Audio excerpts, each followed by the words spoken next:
Eddie, thanks for being here.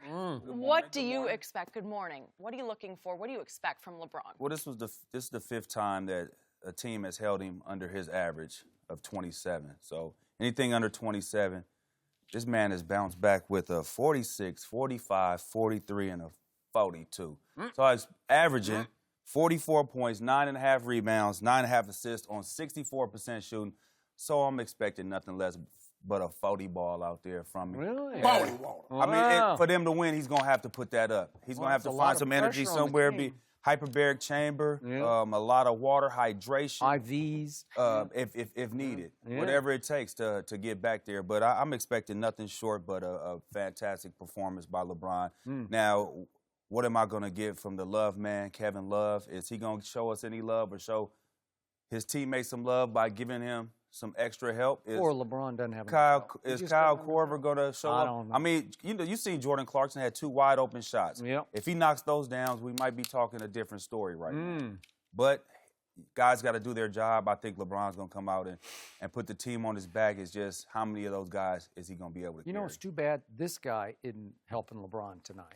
Because you'd make some big shots. I'll make some shots for sure. Well, I'm going to echo what Eddie said. Because this is what we know about LeBron James. When facing elimination, he has the highest scoring average in NBA history. He's in first place. I'm not going to tell you who's in second place because that's none of my business right now, Eddie. And as Eddie mentioned, in his last 6 games when he's faced elimination, 4 of those 6, he's had a 40-piece. And we know what he did against Indiana in the Game 7. So I'm not surprised. So I'm expecting a virtuoso. How good of a virtuoso? I'm talking about the Beatles on the Ed Sullivan Show. Skip, you remember that? I watched it. Yeah, that's what I expect. That's what I expect. And I expect as many people to watch tonight and watch this man do what he does. Now, the question is, will there be some love in the air at the Q? Can JR give me a look, Skip? I don't need JR to give me 20. I don't need George Hill to give me 20. But can you give me in the teens? Can you give me 13? Can you give me 14? Can you give me 12? Poor LeBron. Can I get 12? 11. Yeah, give me something. Anything more than 2. Right. Anything more than 0, JR. Anything more than 3, George Hill. Can you give us that? And I guarantee you, in Bron I trust, he will deliver us from those evil Celtics. Really? Yeah. Yeah. So he's God. I ain't see Skip. You keep trying to put words in my mouth. I'm not going to be blasphemous. I'm just telling you, we're going to get struck by lightning one day on this show, and you're going to be the reason why, because you are daring the man upstairs. All I said, if I get a little help, Skip, he's 6'9". You know he can walk on water. Close. You know, Jenny, I'm so tired. I don't think I can do the rest of this topic. I'm just. Oh, I got to take. Can you take me out? I just. Well, how about you go? Can somebody give me some water? I need some water. Shannon, let me have some water. No. I'm going to fall off my chair because I can't. I'm dehydrated. How about you do like you? I'm dehydrated. I need. Eddie, you know what? I want you to do like you. I want you to do like your best player in the country, Kevin Durant. I want you to go stand at the top of the key and do nothing on the last shot. Or I want you to pass up the last shot. I want you to do that.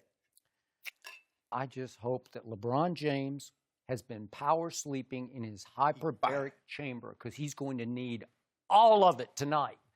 I want to see LeBron be engaged and in attack mode from jump tonight for 4 quarters, not the first and the fourth, for 4 quarters.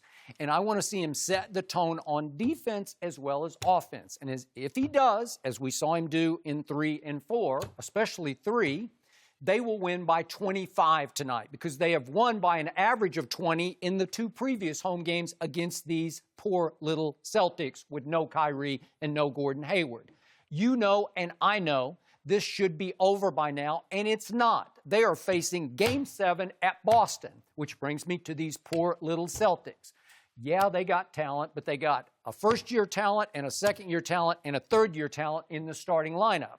So they also have a free shot tonight.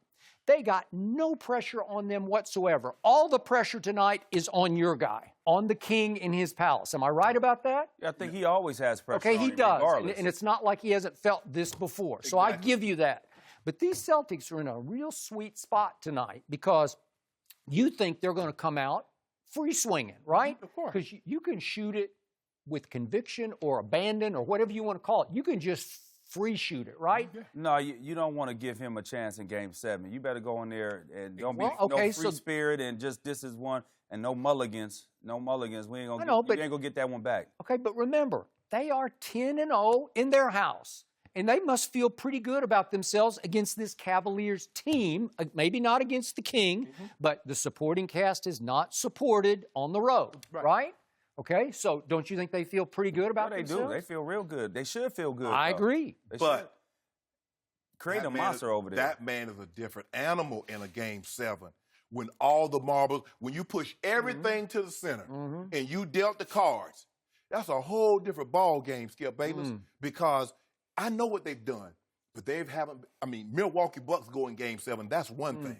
But that animal there, you talking about pressure, he feels no pressure. You know when you feel pressure? When you don't know what the hell you're doing.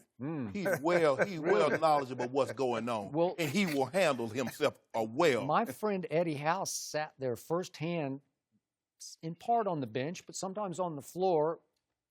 Was it in Dallas or back in Miami? I can't remember where Game 6 was. Game 6 was in Miami. Miami, but right? It started in Dallas. It started in Dallas, you sat there, and that was a closeout game, and all the chips got pushed. You know what? He's not like that no more. Again, I'll tell you what.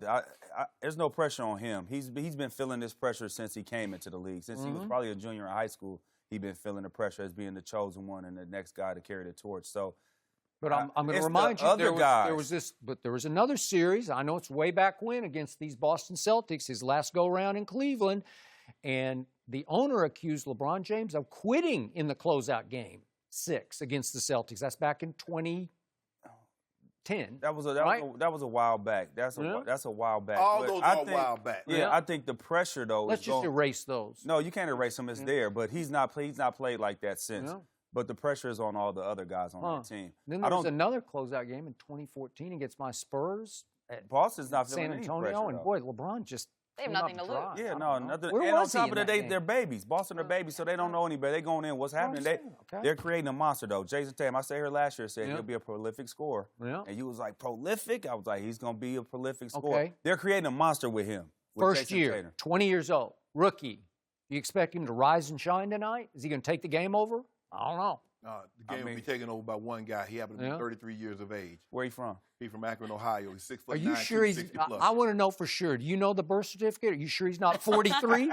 Is he 43? Well, born in 1974. I tell you what. That guy looked 43 to me. Am I right? If he's 43, doing what he's doing, boy, somebody in the evil trouble. Were you worried, Eddie, about how he looked? I mean, did he look tired? I mean, physically, you could see it in his face. Well, I think more so it's mental tired. Okay. You know, I think carrying the load all the time, and when you're trying to get guys off, when you're trying to make a comeback, that could wear on you mentally, and it's been all year. They've been having different lineups, and guys been injured, so he's been trying to figure it out all year. So it could be mentally taxing. The one thing that he needs to do when he comes out, though, he has to set the tone defensively. He does. If he does not set the tone, they might not. He has to do everything tonight. He gonna do it. He gonna do it, and he's punishing. You better hope he's gonna do everything. You better hope. Every. You will not show up on Monday morning if he fails tonight. He's doing everything. You will not show up. I brought the goat mask. I got another one too. Do you? Yeah. You got different. I got a bunch of goat. Yeah. Okay, we are not even through Game 6 yet. Yeah. We'll wait for that match. Yeah, the goat mask coming out. The goat mask coming out on Monday. Thanks for watching. Subscribe here to get the latest from the show, and be sure to check out more of the best clips from Undisputed, or go watch a few segments from our other shows on FS1.